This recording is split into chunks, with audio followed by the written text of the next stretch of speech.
হেসুনি হেসুনি, দাঁতটা পেটে ঢুকে যাবে। হাসি তো জীবনে হাসি বন্ধ হয়ে যাবে। হাসবে না, এদের কাছে সম্মান দিবে।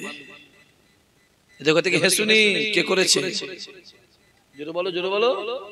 হেসুনি আমাদের থেকে অনেক দাম বেশি আছে। আমরা মরে গেলে আমাদের কবরে হিসাব আছে, ওরা মরে গেলে ওদের কোনো হিসাব নেই, বেহিসাব বেকিতাব। জোরে বলো, জোরে বলবে না। তুমি কেমন ইমানদার যে তোমার কবর হিসাবে জাহান্নামে হয়ে যাও, তোমার কোনো দাম নেই। আর ও যদি কিছু না করে জান্নাতে হয়, তোমার থেকে অনেক দাম বেশি।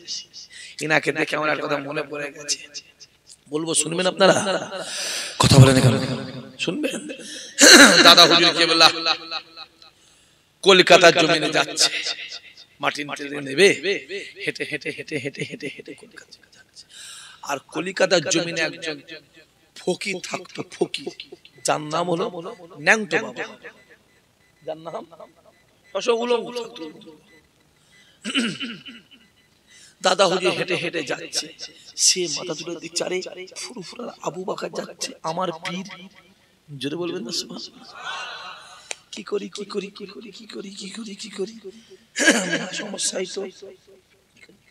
ডান দিক বাম দিক তাকিয়ে আছে, কাপড়ের দোকান আছে, ছুটে গিয়ে একটা কাপড়ের টুক করে একটা গামছা নিয়ে আস্তিনটাকে ঢাকা দিয়ে, সদরটাকে ঢাকা দিয়ে হাট করে রাস্তার ধারে বসে আছে। দোকানদার বলছি, বেটা সবসময় জীবনে কোনোদিন কাপড় জামা পরে না, আজ কেন পরে? সন্দেহ হবে না, হবে না? জিজ্ঞেস করছে, এই তুই জীবনে কোনোদিন কাপড় টাপড় পয়সা আজ পরলে কি ব্যাপার?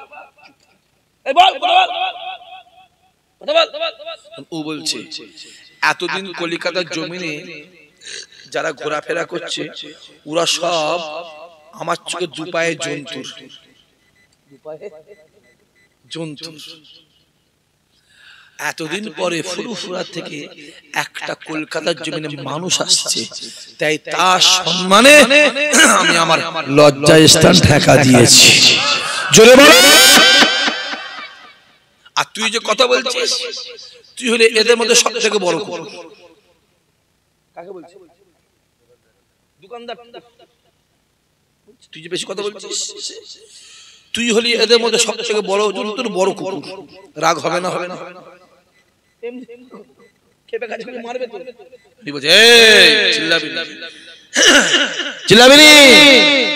একবার আল্লাহ বলে ডাকবো, জমিনটা ফেটে যাবে, ঢুকে যাবে, মরণ মধ্যে আর বেরোতে পারবি না। যেটা বলবেন না সুবহানাল্লাহ। ও দেখে বেগতি দেখার কোনো কথা বলে, মনে মনে ভাবছো হঠাৎ করে এত জোর ধরে গেল কেন? এ তো সবসময় মাথায় হাট করে থাকে, তা আজকে জোর ধরে গেল কেন হঠাৎ করে? দাদা হুজুর হেঁটে হেঁটে যাচ্ছে, আসসালামু আলাইকুম। দাদা হুজুর বলল ওয়ালাইকুম আসসালাম বলে চলে গেছে। খানির যাওয়ার পর দাদা হুজুর বলছে, কি হলো? গলাটা তো একটু জানা জানা লাগছে। এই কে তুমি? কে গো? তুমি এখানে কেন? যে হুজুর তুমি এখানে, তুমি এখানে কেন? আমি তো তোমাকে বলেছিলাম আমার হাতে বায়াত হওয়ার পরে জঙ্গলে চলে যাবে, ওই জঙ্গলে গিয়ে দাঁড়িয়ে দাঁড়িয়ে আল্লাহ পাকে জিকির করবে। কিসের জন্য জঙ্গল ছেড়ে তুমি এখানে এসেছো বলো? বলো কেন? ওই সময় উনি বলেছিল, হুজুর আমি জঙ্গলে গিয়ে দাঁড়িয়ে দাঁড়িয়ে দাঁড়িয়ে দাঁড়িয়ে 18 বছর আল্লাহর জিকির করেছিলাম। আমি জঙ্গলে আল্লাহ পাকে জিকির করে, জঙ্গলে পশু পাখি গুলো আমাকে আল্লাহ পাকে জিকির করতে দেয় না। ইয়া আমায় সুরে করে তুলে নিয়ে চলে যায়, ও আমায় গালে করে তুলে নিয়ে চলে যায়, ও আমায় ডিস্টার্ব করে, ইয়া আমায় ডিস্টার্ব করে। যদি জ্বালা যন্ত্রণায় আমি জঙ্গল ছেড়ে লোকালয়ে হাজির হয়েছে হুজুর। এই লোকালয়ে এসে আমি আল্লাহ জিকির করি, এখানকার মানুষগুলো ভালো নয়, এরা আমায় মারে, আমার গায়ে লোহা গরম করে ছেঁকা দেয়, আমার গায়ে গরম পানি ঢেলে দেয়, আমার কষ্ট হয়, পুরো শরীরটা আমার ফুসকা পড়ে গেছে। আমার মাঝে মাঝে মনে হয় আল্লাহ পাকের দরবারে দোয়া তুলে একটু বড় দোয়া করে দে হুজুর, শুনে রেখে দে, আমি আল্লাহ পাকের দরবারে দোয়া তুলে উপর দোয়া করব। আমি হাতটা তোলার সঙ্গে সঙ্গে আমি নিজে চোখে দেখতে পাই আমার হাতের ভিতরে আপনার মুখটা ভেসে ওঠে। আপনার মুখটা দেখার সঙ্গে সঙ্গে আমার সমস্ত জ্বালা যন্ত্রণা সঙ্গে সঙ্গে নিভিয়ে যায়। পূজা আমার ডাক দিয়ে বলেছিল, বাবা মনি শুনে রেখে দাও, খবরদার খবরদার বাবা, খবরদার খবরদার ও কথা বলো না বাবা। আমি আবু বকর বলে দিলাম, যদি তুমি আল্লাহ পাকের দরবারে দু হাত তোলো, আমার আল্লাহ পাক এই এলাকাকে ধ্বংস করে দেবে। ও বাবা মনি শুনে রেখে দাও, যাও জঙ্গলে চলে যাও, যাও জঙ্গলে চলে যাও, জঙ্গলে গিয়ে আল্লাহর ইবাদত করো। ময়দানে মাহশারে তোমার ইবাদত গুলোকে নিয়ে আমি আবু বকর আমার মুরিদদের জন্য আল্লাহ পাকের দরবারে দরখাস্ত রাখব যে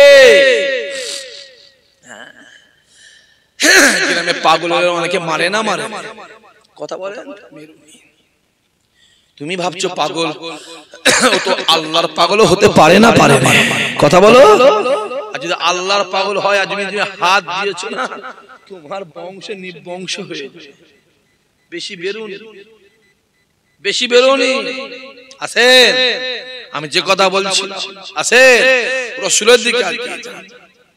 আবার যখন জায়গা নেই নাকি আপনার দাঁড়িয়ে আছে ছেলেগুলো, যাও যাও যাও, ছেলে তো নয়, কিছু কিছু ছেলে হয়েছে এমন না, গায়ে গেঞ্জি তো মূর্তির ছবি বলেন না। কত বলবো কোচি, আর বলবো নি ভাবছেন। এরপরে একটা রাস্তা আছে আমাদের, কি বলো দেখি, কি বলো কি একটা রাস্তা আছে না, মুখ নয়, জীবনের মধ্যে জলসা করা ছেড়ে দিতে হবে। কেন আমাদের তো আর সহ্য করতে পারবো না। ছেলেগুলো দেখো, এমন নালায়েক ছেলে কিছু আছে, গেঞ্জিতে মেসির ছবি, গেঞ্জিতে সচিনের ছবি, গেঞ্জিতে গোষ্ঠীর ছবি। গোষ্ঠী বোঝো? এই গোষ্ঠী বোঝে ছবি দেওয়া আছে। মুসলমানের ছেলে হই হই হই হই করছে, তোকে দেখে মুসলমান বলবে তো লোক, তো তো পরিচয় থেকে মুসলমান তো একটা পরিচয় থাকবে আলাদা না, আমি মুসলমান, আমি ইমানদার।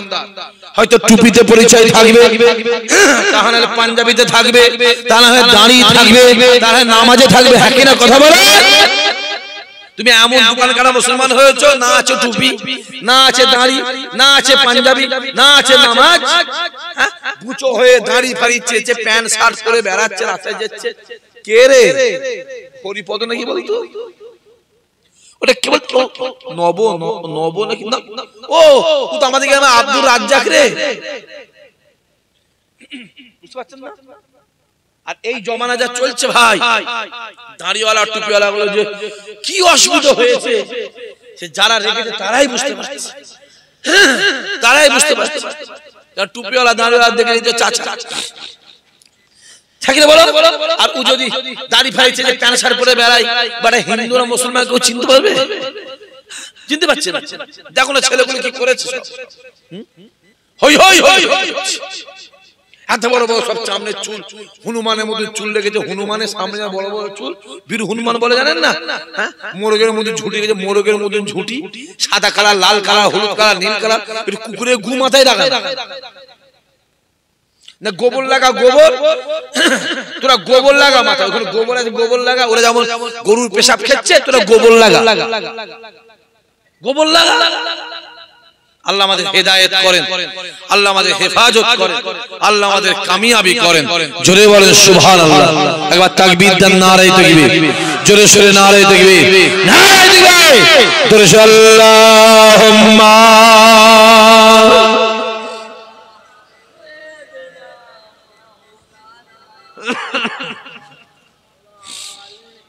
বসেন বসেন বসেন, হ্যাঁ বসেন বসেন। যা পাগড়ি বেঁধেছেন তো দেখলেই মনে হচ্ছে খুলে নিতে মন যাচ্ছে আমার। বসেন। কোথায়? এখানেই বাড়ি নাকি? ডিঙা ভাঙা। হ্যাঁ বসেন। হ্যাঁ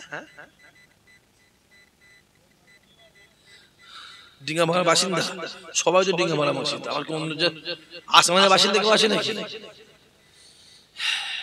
আসেন, খুব ভালো করে বুঝেন। তাহলে একটা পাহাড় যদি রাসূলকে ভালোবেসে জান্নাতি হয়, ইনশাআল্লাহ আমাদের দিলেও যদি মুহাম্মদ থাকে একদিন আমরাও পার হয়ে জান্নাতি হব। জোরে বলে, জোরে বলে। নবী আমার ফজরের নামাজটা আগে পড়ে নিলেন। যুবকেরা, আল্লাহ নবী আমার ফজরের নামাজটা আগে পড়ে নিয়ে এক পা দু পা করে মসজিদ নববী বাইরের দিকে হাজির হলেন। হাজী সাহেব যারা আছেন তারা বুঝতে পারবেন, আল্লাহ নবী বাইরের দিকে হাজির হয়ে ডাক দিলেন, বাবা সাহাবারা কাতার কাতার দিয়ে বসে যাও। আল্লাহ নবী সাহাবারা কাতার কাতার দিয়ে বসে গেলেন। আল্লাহ নবী আমার ওই জায়গায় বসে বসে শরিয়াতের কথা বলে, কোরআনের কথা বলে, ওয়াহদানিয়াতের কথা বলে, একত্ববাদের কথা বলে। আল্লাহ নবী সাহাবাদের সামনে তালিম দিতে দিতে কথা বলতে বলতে আল্লাহ নবী আমার একটা গুনগুন গুনগুন গুনগুন গুনগুন শব্দ পেলে নবী আমার ডাক দিলেন, এ উমর রে, কিসের একটা আওয়াজ আসছে দেখো বাবা, কিসের একটা আওয়াজ আসছে দেখো বাবা। তো উমরে ফারুক হুজুর আমার এক পা দু পা করে গিয়ে দেখলে একজন সাহাবা মাথা রেখে হ্যাঁ করে দিয়ে ঝাঝা ঝাঝা করে কাঁদে। উমরে ফারুক হুজুর আবার এক পা দু পা করে রাসূলুল্লাহর সামনে, আসসালাতু আসসালামু আলাইকা ইয়া রাসূলুল্লাহ ইয়া হাবিবাল্লাহ হুজুর, আপনি আমায় বলেছিলেন আমি ওমর নিচে গিয়ে চোখে দেখে এলাম আপনার একটা সাহাবা মাথায় হাত করে গুনগুন গুনগুন করে কাঁদে। আল্লাহ নবী ডাক দিয়ে বলেছিল, যাও বাবা দেখে আসো ওটা আমার কোন সাহাবা, দেখে আসো। ওমরে ফারুক হুজুর আমার দ্বিতীয়বার এক পা দু পা করে গিয়ে মাথা রেখে তুলে দেখলেন ওটা অন্য কেউ নয়, ওটা হলো রাসূলুল্লাহর মুহাব্বতের সাহাবা হযরতে শাওবান কাঁদতে লেগেছে।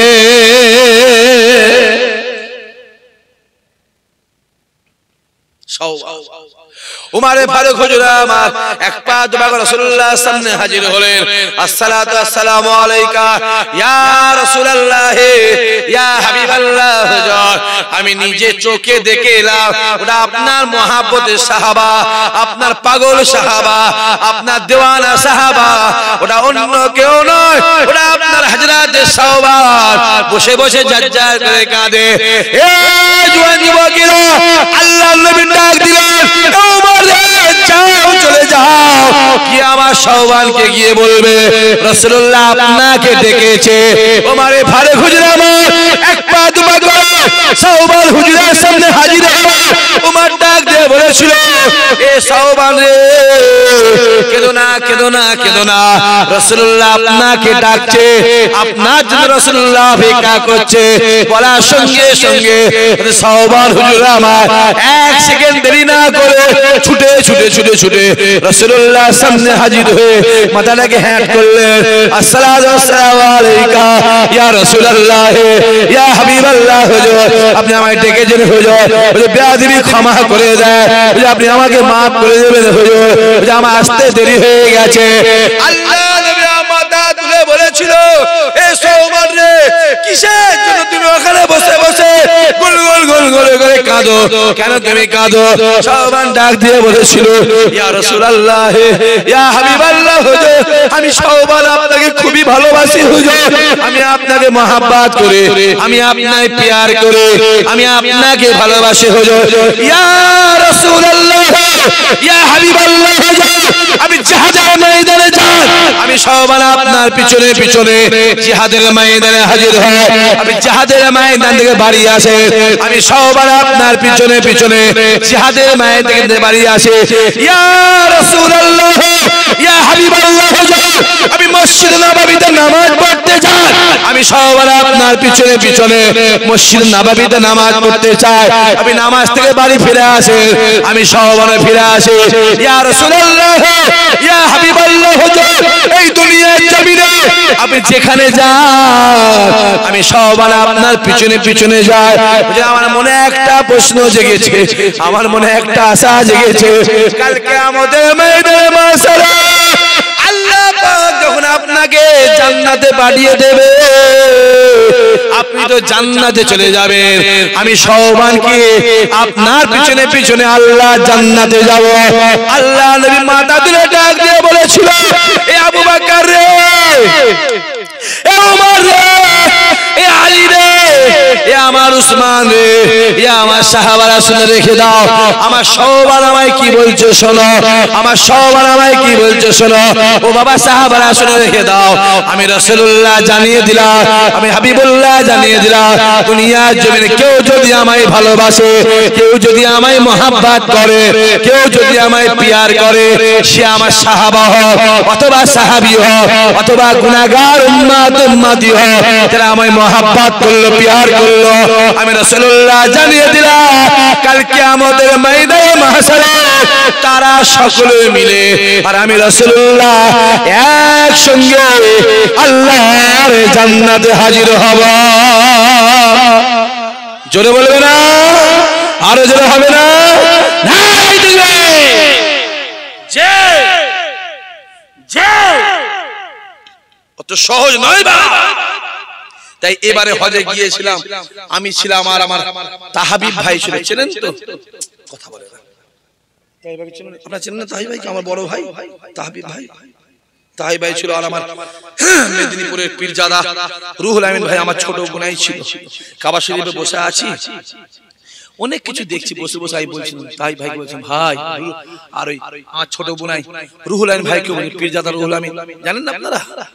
রুহুল আমিন ভাইকে বলছেন ভাই, আমি যা দেখছি, আমার আল্লাহ যতটুকু জ্ঞান দিয়েছে, এমনি জ্ঞানী মানুষ নয়, ছোটখাটো মানুষ, সবসময় ছোট হয়ে থাকার চেষ্টা করি, কারোর পিছনে লাগিও নি, হ্যাঁ এটুকু বলবো, আবার কারোর পিছনে লাগলে কিন্তু ছাড়িও নি। কথা বুঝতে পারছেন কি বলছি? কথা বুঝতে পারলেন না? আমি কারণ লাগি আর লাগলে আমি তাকে ছাড়িও নি। তোমরা ভাববে না আমি চুপ করে গেছি, সময় এলে আবার জিহাদ ফি সাবিলিল্লাহ শুরু হবে না, হবে না? কথা বলেন না কেন? বাঘ খাঁচায় আছে মানে তুই কি ভাবছিস যে শিকার ভুলে গেছে? কথা বোঝা যাচ্ছে না? শুধু একটু জ্বালায় আছে তো বাপ, ওই জ্বালাটা যে আল্লাহ কবে মিটিয়ে দেবে, ওইটা মিটে গেলে করছি আবার একটা চল বাবা দেখি কত ধানে দেখো হবে তো। ছেলেগুলো কথা বলিস কেন? আছো তো বাপ? হ্যাঁ, তোমরা আবার ভুলে টুলে যাওনি তো? দিলে মহব্বত আছে তো? না নাই আল্লাহ জানে কি বল, যে মুখে এক কথা, ভেতরে এক কথা, পেটে এক কথা, গালে এক কথা, চোখে এক কথা, এখন তো বোঝা যাচ্ছে। বেশিরভাগ দেখতে পেয়েছি গাছে তুলতে মই কেড়ে নিচ্ছে, তাই তো? যেমন ইয়েও করিস, একে চেনেন আপনারা? কথা বলে না, চেনেন? আমি এটুকু বলবো, কিন্তু আমাকে জানের মধ্যে ভালোবাসে। ইয়া আছে, হাফিজুল আছে, কি বলে বল না রে, ফারুক আছে, আর এর নামটা কি বল? হ্যাঁ হ্যাঁ আমি জানি, ভালোবাসে। কত রাগ করি, রাগ মানে আপনারা ভাবেন বলো কি হলো না করছি। যার সাথে যার বেশি মহব্বত, তার সাথে তার বেশি ঝগড়া, ঠিক না? বল কথা বলেন না কেন? স্বামী স্ত্রী স্বামীকে পেটে নে ধুমধাম মারছে, মারে না? কথা বলেন কেন? মারে না? ধুম ধুম আর রাতে শোয়ার সময় কি বলে, কই গো শোনো, বালিশে মাথায় দিয়ে ঠোঁটটা আগিয়ে দাও, ঠোঁটটা আগিয়ে দাও। বলেন হ্যাঁ কিনা বলেন, বাস্তবে বলেন। আরে হাসির কিছু ব্যাপার নয়, একটা স্বামী তার স্ত্রীকে একটা চুমু খেলে 60টা সওয়াব, আবার স্ত্রী স্বামীকে খায় 100টা সওয়াব। জোরে হবে না সুবহানাল্লাহ? জলসা হয়ে যাবে। যা বিয়ে করে গিয়ে ধরে চুমু খাবি না নাম, একদম আবার ছিঁড়ে ফিরে ফেলিস না শরিয়াতি কাজ। আম্মা জান আয়েশা ওজির ঠোঁটটা রাসূল ধরতো, এটা ধরতো, হ্যাঁ ও কি করে বুঝবে? ও কবে আর বিয়ে করবে? হ্যাঁ কটা করবি? 4টে না 3টে? বিয়ে করলে বিয়ে করবি 15-16 বছরে বিয়ে করবি, ওই 25 বছরে বিয়ে করবি, মজা পাবি? হ্যাঁ ও তো হয়ে গেছে। কোথা থেকে 35 বছরে বিয়ে করছিস? আরে উঠতে পারবে না, শুতে পারবে? ও তো ধরে তুলতে হবে, উঠে বসাতে হবে। বিয়ে করবি তো 15, 16, 12, 13, 14, 18 বিয়ে করবি। রাসূলুল্লাহর সঙ্গে আম্মা জান আয়েশা বিয়ে হয়েছিল 7 থেকে 9 বছরের বেলায়। জোরে হবে না সুবহানাল্লাহ? রাসূলুল্লাহ আম্মা জান ঠোঁটটা ধরতো, আয়েশা তোমার এই ঠোঁটটা না রাসূলুল্লাহ আমার খুব পছন্দের ঠোঁট। জোরে বলবেন না সুবহানাল্লাহ? আর এদের ঠোঁট ধরতে বললে টেনে ছিঁড়ে ফেলবে। রাগের মাথায় ছিঁড়ে রক্তমুক্ত বার করতে, কি রে আর তুমি আমার ছিঁড়ে ফেললে, ও মহব্বত করতে, কিন্তু রাগের আগে ছিঁড়েছে। হ্যাঁ আসে আল্লাহ আমাদের অনেক বেজে গেছে, আর বাড়াবো না, ডেটটা শেষ করবো। আসেন সবাই দাঁড়িয়ে আমার নবীর শানে মহাপদ সালাম ইয়া নবী।